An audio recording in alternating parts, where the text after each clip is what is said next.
Despite this tariff pause, Yale's budget lab finds that those tariffs still in place right now would cost the average American household just over $4,500, under $4,500, we should say, this year. Joining us to discuss is Republican Congressman Jeff Hurd of Colorado. Congressman, thank you so much for sharing part of your afternoon with us. Since President Trump took office in January, nearly $11 trillion has been lost in markets, $6 trillion in just the past week, which, if you've noticed, the markets have yet to recover. How would you say the president's been handling tariffs? How has this gone so far?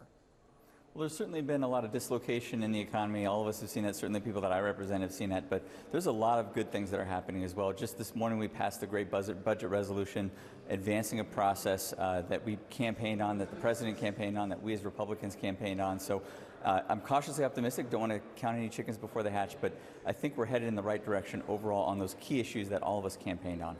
I do have some questions for you on that budget resolution, but I do want to stick to tariffs for a moment because you've introduced legislation to try to limit the president's power to impose tariffs without congressional approval. Do you think that President Trump has stepped outside his constitutional authority with these moves?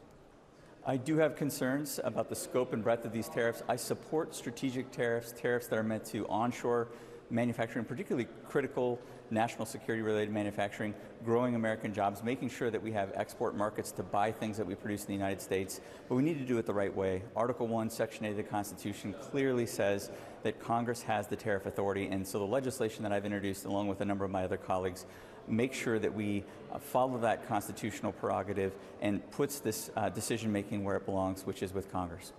I wonder if your concern about this congressional authority also extends to the idea that some U.S. allies and trade partners may balk at the way that the White House handled this. Couldn't they have said, we want to give you 90 days to negotiate new trade deals, and then if it's not reached at the end of those 90 days, we'll install these tariffs?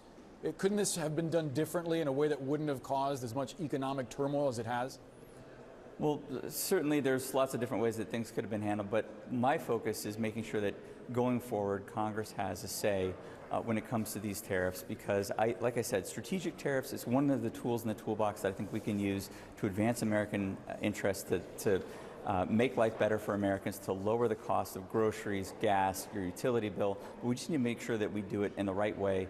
And again, I think Congress and the people that we represent should have a role in this. The Constitution contemplates it. I certainly know I'm hearing it from my constituents as well, and that's why I think this piece of legislation is an important step in the right direction. The president has promised to veto the Senate version of this bill. The administration argues that it would be dangerous to hamper the president's authority and it would undermine foreign policy and his ability to protect national security. I wonder what your response is and whether you agree with the White House's approach that there are all these national emergencies that require the president to bypass congressional authority. Well, look, one thing I've learned in politics is things rapidly change. So the way things look today could be very different in the future, and that goes for what this bill will look like in the coming weeks and coming months. And I do think the president does have some authority. And look, this statute that we're talking about contemplates that the president may need to take emergency action, imposes tariffs, and just needs to notify Congress within 48 hours when tariffs have been imposed, and then gives Congress time, 60 days, within which to determine whether or not these tariffs make sense, if they're the right strategic approach for our country to advance the interests, particularly national security, economic security interests of the people that we represent. Do you think, Congressman, that it is the right strategic approach to install tariffs on pharmaceutical goods in a broad way, the way that the White House is vowing to do, when it would make certain medications undoubtedly more expensive for patients?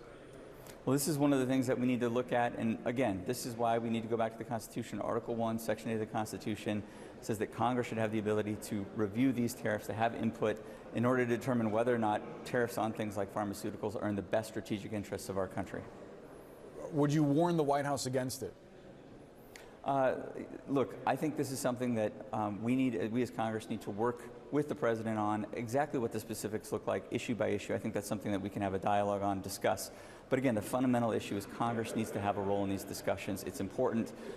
The people that we represent have a say. We know better than anyone else what our constituents, the people that sent us here, matter to them, making sure that we support manufacturing, a whole host of things beyond just pharmaceuticals. It's important that Congress has a say in those. Congressman, about the budget resolution that was passed, the Senate Majority Leader John Thune and Speaker Mike Johnson, they've committed to finding $1.5 trillion in spending cuts. How does the math add up in a way where you will not be touching Medicaid, Medicare, or Social Security?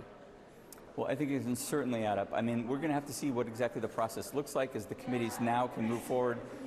The instructions that they've got under the budget resolution, now it's time to put pencil to paper and see the sorts of changes that we can make. Look, we want to preserve these critical programs. We want to preserve Medicaid. We want to make sure that folks who rely on Medicare can continue to receive those benefits. It's important for us to preserve these things. We need to make sure that those dollars are spent in the right way, and that's what we're going to be seeing in the coming weeks here in the House of Representatives. Can you guarantee your constituents that those programs will not be cut? Well, my commitment to my constituents is we're going to preserve these programs and make sure that those who need them most have them and can rely on them. They're essential to my district. About 30% of the people in my district are on Medicaid. I know the critical importance of this. Rural hospitals, rural America, the types of districts that I represent, these programs are critical, and our commitment is to make sure that we're going to preserve them and protect the people that need them most. And lastly, Congressman, I was curious to get your perspective on accusations that have been made, not just by members of Congress, but also folks in the public eye. Do you suspect that anyone in the administration or in the halls of Congress may have either shorted the market before tariffs were announced or perhaps bought low before yesterday's pause in order to profit from these decisions? Would you want to know if any insider trading has taken place? I would absolutely want to know that. We are in a special position of responsibility and public trust here as elected officials, and finding out if somebody was trading on inside information, I think, is something that's really important. I will tell you personally, for me, I don't believe that members of Congress should be buying and selling individual securities. I don't do that. I don't think it's right. And it's part of being a public service is making sure that you hold yourself to a higher standard. So yes, I would absolutely be concerned about that. It's something we should certainly look into if that's the case, but we need to let the facts determine our actions, not just speculation. Congressman Jeff Hurd, we'll leave the conversation there. Very much appreciate your time. Happy to join you. Thanks so much.